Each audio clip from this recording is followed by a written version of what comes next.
عزیزانم، امروزم خیلی خستم ولی یه ویدیو دارم همبرگر. سلام روی ماه همتون. امیدوارم روز شب خوبی داشته باشین. گفتم یه چیزی سریع برای خودم و هدهد درست کنم بخوریم و من برم سر کار تا فردا. و نگاه کردم همبرگر خیلی سریع درست میشه. من از عربا خریدمش، نصف گوشت گوساله و گوشت گوسفندی. من معمولا اینجوری هم برای کباب و هم برای همبرگر بهتر از گاو خیلی سرده بده. تقریبا پسره که برام درست کرد گفت 450 گرمه، ولی خب من شاید 3 تاشو درست کنم چون 4 تا زیاده، ولی کلا 450 گرم بود. و میخوام گوجه توش بذارم، پیاز توش بذارم، یه ذره چون مال خونگیه میتونین خودتون هر جوری دوست دارین درست کنین، ولی من یه بار تو ترکیه درست کردم، خیلی عالی در اومد، خوشمزه بود، خیلی خوشمزه بود، باز نصف بود. و 2 نوع پنیر گذاشتم. ببینم من خودم سفیده را دوست دارم، خدا زرده را، و از این نوعا من استفاده میکنم. روش کنجته و یه دونه تخم مرغ برای یه دونه شون، فقط من میخوام برای که ببینینش. تو ترکیه هم یه ویدیو داشتم، یه دونه شون فقط یه تیکه از فلفل قرمز و یه تیکه هم زرد استفاده میکنم و به جای کاهو میخوام از این نعنای قشنگ بوی، یک بوی خوبی گرفته اینجا. بعد سس هم میتونین هر نوع سسی خودتون دوست دارین. ما 3 نوع گذاشتم، هر کدومو خدا دوست داشت. من خودم خیلی سسی راستش نیستم، میخوام پیاز و گوجه بذارم و با این کره ها میخوام سرخش کنم. پس میریم که هم وقتمو نگیره و هم ویدیوم طولانی نشه.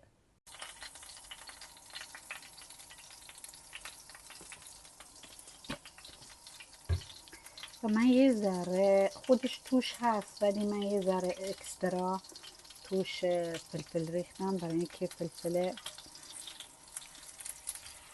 مزه خیلی عالی بهش میده، چون من قبلا امتحان کردم. من همه چیز رو اول امتحان میکنم و بعد میام درست میکنم. 3 تاشو میخوام درست کنم و من یه ذره کمش کردم، نمیخوام بسوزه. بعد فلفل هم میذارم، گوجارم میذارم، ولی خب وای میستم یه ذره. خودتون یه ذره اضافه بریزین خیلی خوشمزه تر میشه. فلفل اگه اضافه بریزین روش، نظر من بریزین. اگه بچه هاتون، البته بچه کوچک ندارین، چون بچه ها معمولا تندی و دوست ندارن، ولی من خدا رو شکر بچه‌ام دوست دارم. و پیاز و گوجه هم بغلش باشه عالی میشه. خیارشور با ریحان، من بهش گفتم نه ریحان اسمشه. اینجا خیلی سر صدا داره. 5 دقیقه گذشته، من میبینم دیگه زیر روش میکنم و یه چند دقیقه دیگه میذارم و این گوجه ها رو میذارم روش.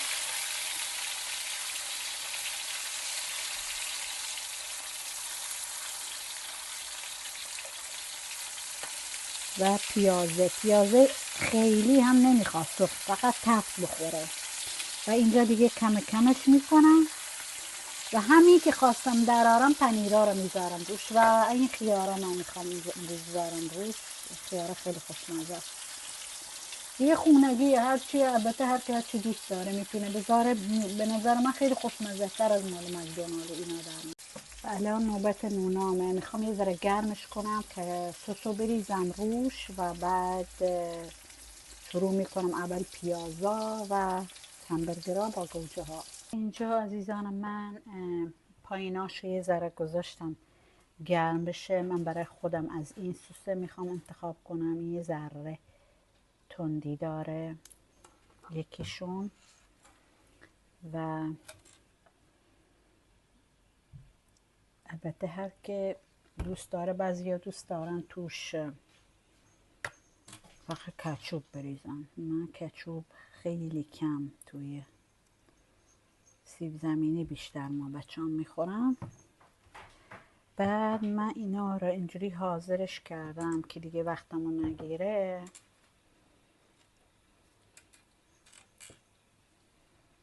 اینجوری روش پیاز گوجه است، فلفل اینجوری طبقه طبقهش کردم که بعد از این سبزیه ریحون خیلی عالیه. یعنی من امتحان کردم، خیلی خوشمزه است. همش کاهو هم دارم ولی کاهو نمیخوام بذارم این دفعه. میخوام این دفعه فقط از این سبزیه بذارم و خیارشور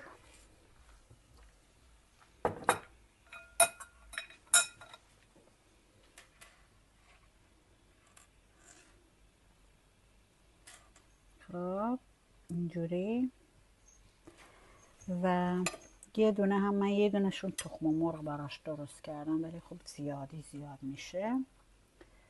توش فلفل ریختم و اینجوری، یعنی واقعا اشتها آوره. و برای قشنگی میتونی یه دونه این گوجه هم بذاری رو سرش و اینجوری شد. و میتونین سسو بیشتر از این بریزین، بالایی هم میتونین بریزین ولی من خیلی دوست ندارم خودم. و یکی دیگه هم درست میکنم، میتونم سبزی رو پایین بذارم و پیاز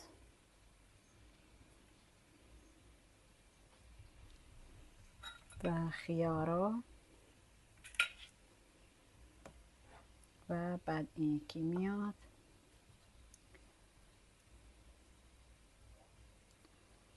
و بعد این یکی.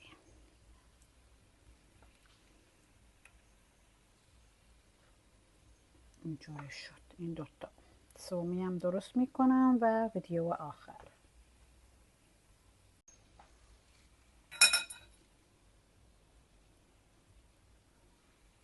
این خیار کوچیکا خیلی خوشمزه است و این آخریه یه ذره اذیت میکنه. میتونم یه تیکه دیگه از این سبزی بیشتر بذارم زیرش و گوجه بیشتر. و این بالایه رو من بیشتر سس ریختم. اینجوری شد اینم. و الان این اینجوری شد. به نظرم خودم خیلی عالی در اومده. گوشتش من دو نوع گوشت گوسفندی و گوساله. من گاو انتخاب نمی کنم به خاطر اینکه هم سرده و هم خیلی جمع میشه. و توش سبزیجات زیاد گذاشتم. شما هم برای بچه هاتون اگه میخوان بخورن یه ذره عوض کنین چیزها رو که بتونن بخورن. من یه ذره فلفل اضافهش کردم، فلفل سیاه و یه ذره نمک. فلفلی هم اومده اینجا میخواد ازش بخوره و ساده تا تو نوبته. و سلامتی و دل خوش برای همتون میخوام و ازتون میخوام ویدیوها را تا آخر ببینین. شب روز خوبی داشته باشین.